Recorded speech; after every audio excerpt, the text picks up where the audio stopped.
Both of my girls go to Sarah School, and it's one of the best decisions we've made.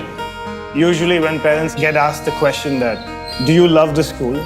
My answer is, it's most important that the kids love the school. Whenever we are at home or at public places or somewhere, people keep asking, where does he go? Which school does he go? From days where she would cry not to go to school at all, and today she tells me, Mama, come on, we're getting late to go to school. He settled down so fast because of the loveliness of the teachers and also because of the Maushis. He liked them very much. I can see that he learns every day new things, especially the speech, the language. They take good care of the hygiene, cleanliness. And in fact, the thing that was important for us was the safety, which we are pretty happy with it. They've hired the best teachers. The teachers have been excellent. Especially at such a young age, more than the academics, it is the other overall learning of a child that is important, which they've done beautifully in the school in a multiple ways. All these role plays, the field activities, the adventure sports, the way they celebrate festivals in the school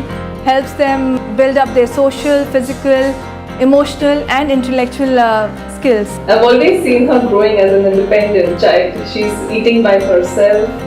She's sharing things. When I do see him cleaning his hands before and after his meal, or making and creating alphabets and numbers from objects just lying around the house, I know that Sarah is doing something nice. He's just grown into this confident, boisterous young boy with a lot of energy, and he's just having a lot of fun here whenever he comes to Sarah. And just the warmth and the love that you see in everybody right from the time that they step into school with a bright good morning, you just know that your child is going to be happier, and that's all that a parent wants. Me and my husband firmly believe that foundation for our little one is laid very, very well. And the credit goes to Sarah. Thank you for all the efforts they've put for all these years in creating great foundations for my girls. We are happy that we found that place, and we say thank you to Sarah. Just the fact that my son loves coming to school every day and he even dreams about his school every night, that speaks volumes about the school, and I really thank the school very much for giving him a wonderful experience.